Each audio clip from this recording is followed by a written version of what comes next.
সাভারের খাগান এলাকায় রাসেল নামে এক ব্যক্তি তার গ্রামের বাড়ি বেলকুচি সিরাজগঞ্জে।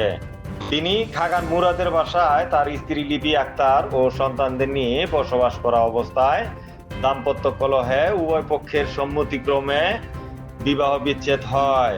কিছুদিন পরে রাসেল রানার ভাড়া বাসায় রক্ষিত আসবাবপত্র সহ বহুমূল্যবান জিনিসপত্র তার সাবেক স্ত্রী লিপি আক্তার ট্রাকে ভরে নেওয়ার সময় রাসেল রানা বাধা দিলে তার সাবেক স্ত্রী লিপি আক্তার রাসেল রানার উপরে অতর্কিত হামলা চালায়।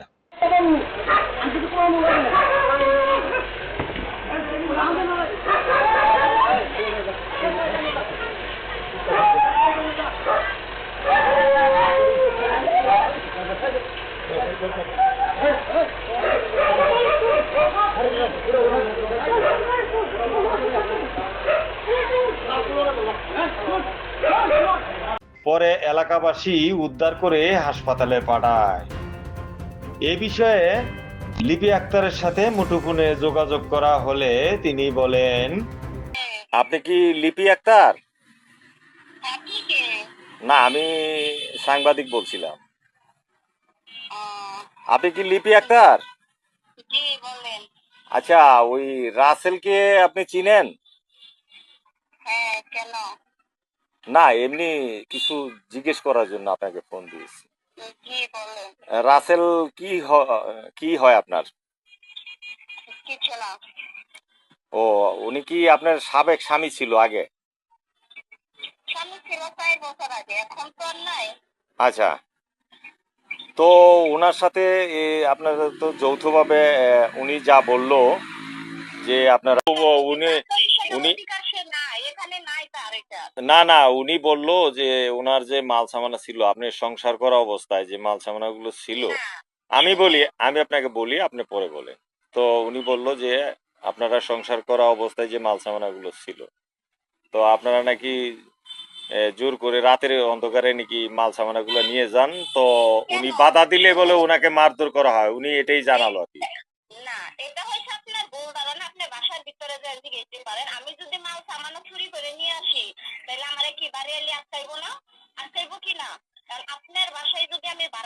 হ্যাঁ,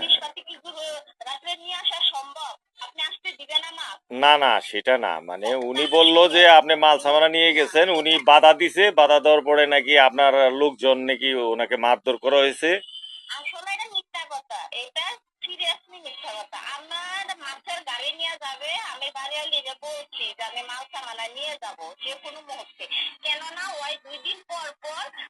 পরে রাসেল রানা গত 2 সেপ্টেম্বর সাভার মডেল থানায় তিনি বাদী হয়ে একটি লিখিত অভিযোগ করেন।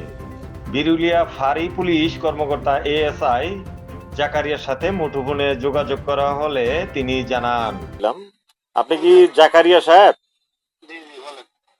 আচ্ছা, ওই যে রাসেল নামে এক ব্যক্তি ওই যে খাগানে ভাড়া থাকতো ওই ময়মনসিং এর, সেটা তদন্তর দায়িত্ব কি আপনারই ছিল, তাই না?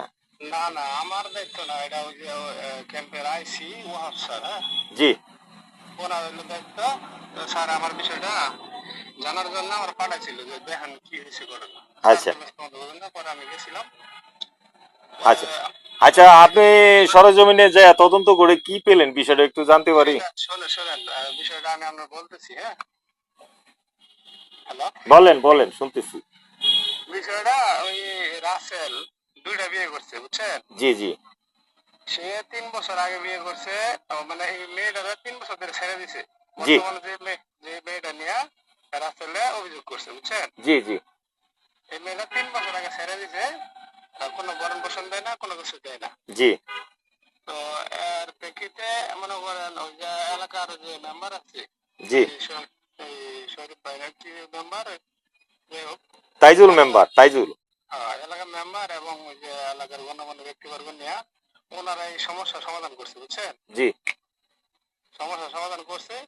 পরে পর্যায়ে ওই মেয়ে এবং মেয়ের গার্জিয়ান আইসা তার মালামাল নিয়ে গেছে। নিয়ে যাওয়ার সময় এই রাসেল ওই মালামাল বাধা দিয়েছিল, বুঝছেন? জি জি। রাসেল কিন্তু ওই মেয়ের সাথে বাসায় থাকতো না। আচ্ছা। 3 বছর আগে ডিভোর্স দিছে। সেই রাসেল আবার নতুন করে বিয়ে করছে, অন্য জায়গায় থাকে। জি জি জি। তো সেই বিধায় ওই এলাকার মেম্বার এবং গণ্যমান্য ব্যক্তিবর্গ ওই যে কিছু ফার্নিচার ছিল মেয়ের, হ্যাঁ, জি দুইজনে মিলে মনে হয় কিনছিল, আমি জি যতটুকু জানতে পারছি আর কি। জি দুইজনে মিলে কিনছে, এক পর্যায়ে যখন মালামাল গুলো নিয়ে যায়, যে এলাকার মেম্বার এবং ওই ব্যক্তিবর্গ গণ্যমান্য ব্যক্তিবর্গ যারা, এরা সমাধান দিছিল যে তুমি তো আর ভরণ পোষণ দিতেছ না, 3 বছর ধরে সেরা দিতে বিয়ে করছো, এই এলাকার যে ফার্নিচার, এই ঘরের যায় কিছু ফার্নিচার আছে, ওই ভরণ পোষণ পাবো, তুমি ফার্নিচারটা ছেড়ে দাও। তখন কিন্তু রাসেল মেনে নিচ্ছে, বুঝছেন, জি মানে নিচ্ছে। তো এখন যখন হঠাৎ করে ওই মেয়ে বাসা চেঞ্জ করে, জি হ্যাঁ, জি তখন এই রাসেলে তাদেরকে বাধা দিছে, জি বুঝছেন, বাধা দিছে। পরে বাধা দেওয়ার এক পর্যায়ে দস্তাদস্তি হয়েছে, ওইটা দস্তাদস্তি হয়েছে, হয়তো বা হালকা পাতলা কেউ বেশি টেশি হয়েছে। এরপরে কেটে রাসেলে কিন্তু অভিযোগ করছে, বুঝছেন। জি জি আচ্ছা পরে রাসেল অভিযোগ করার পরে বিষয়টা আমি স্যার আমার পাঠাইলো, যে কি শুনে দেখে আসেন। পরে আমি গেলাম, রাসেলের সাথে কথা বললাম, বললাম যে তুমি 3 বছর আগে মেয়ের ছেড়ে দিছো। হ্যাঁ স্যার ছেড়ে দিই, 3 বছর আগে ছাড়ছি। 3 বছর আগে ছাড়ছো, তুমি কি বিয়ে করছো? হ্যাঁ হ্যাঁ করছি। না, 3 বছর ধরে বিয়ে করছো, তো এলাকার লোকজনের যদি একটা সমস্যার সমাধান দিয়ে থাকে, এলাকার গণ্যমান্য এবং কি ব্যক্তিবর্গ এবং মেম্বার সব যদি একটা সমস্যার সমাধান দিয়ে থাকে, সেখানে আমরা কি করবো? তোমরা তো একটা সমস্যার সমাধান করে ফেলছো, তাই না? জি জি এরপরে যদি তোমার আইনগত কোনো হেল্প করার লাগে, আমরা সেটা করবো, এই কথা বলছি। জি তারা এই কথা বলছি, এবং কি মেয়ের গার্জিয়ানের সাথে আমি কথা বলছি, বুঝছেন, হুম মেয়ের বাবার সাথে কথা বলছি, মেয়ের সাথে কথা বলছি, ওনাদেরকে বলছি দেখেন, তো সে তো আপনাদের বিরুদ্ধে অভিযোগ করছে, তো এটা কি করবেন, এটা কি সমস্যার সমাধান দেবেন আপনাদের। এখন মেয়ে একদিন বলে স্যার অমুক দিন আসতেছি, আরেকদিন বলে অমুক দিন আসতেছি, মেয়ে কিন্তু আসতেছে না, বুঝছেন। আর একদিন মোবাইল বন্ধ রাখে, মেয়ে গার্মেন্টস চাকরি করে, আচ্ছা মেয়ে ফোনটা এখনো চলমান আছে, বুঝছেন। জি এখন এটা প্রক্রিয়া শেষ হয় নাই। আচ্ছা আমি ওই মেয়েরা ভালোভাবে বুঝাইছি এবং বুঝাইছি যে ভাই এখনো মোবাইল করতেছি, বুঝাইতেছি যে ভাই আপনি আসেন, আর সেটা পয়সা একটু সুস্থ সমাধান করে না বলেন এটা আপনাকে। না ওই রাসেল একটা আমার কাছে বিষয়টা জানালো যে আমাকে হত্যার উদ্দেশ্যে আমি আমার মাল নিচ্ছে, তো সেইগুলো আমি বাধা দিছি, বাধা দেওয়ার পরিপ্রেক্ষিতে আমাকে হত্যার উদ্দেশ্যে তারা মারধর করে এক না না, পর্যায়ে। রাসেল রাসেল আমি যতটুকু দেখছি, রাসেল কিন্তু ওদেরকে আগে একটা অ্যাটাক করছে, বুঝছেন, মানে আচ্ছা যারা মালামাল নিতে আসছিল, রাসেল কিন্তু ওদেরকে আগে অ্যাটাক করছে। একজন মনে করেন যে অ্যাটাক করে মাটিতে ফেলাই দিছিল, পরবর্তীতে ওরা রাসেল মানে এক জায়গায় মনে করেন যে হইলে তো দুনো পক্ষেরই কম বেশি হয়, আঘাত পায়, এমন হ্যাঁ না হ্যাঁ যে এক পক্ষ হয়, বুঝলেন না। যাই হোক এখন এই আমি ভাই বিষয়টা ভাই এই শহীদুল বিষয়টা ভাই নিয়ে আমার কথা বুঝুন। হ্যাঁ শহীদুল ভাই, জি আমি মনে করেন যে এটা আমি দুনো পক্ষের বসে এটা সমাধান দেওয়ার জন্য হয়েছে, যেহেতু এলাকার একটা প্রতিনিধি, জি জি মেম্বার সাহেব একটা প্রতিনিধি, এবং কি এলাকার গণ্যমান্য ব্যক্তি করে এটা সমাধান দিচ্ছে।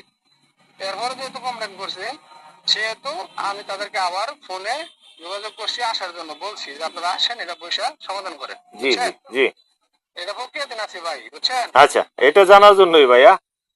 আচ্ছা ভাই, ভাই থ্যাংক ইউ, ওকে ধন্যবাদ। ধন্যবাদ। নিউজ ডেস্ক আলোকিত প্রতিদিন।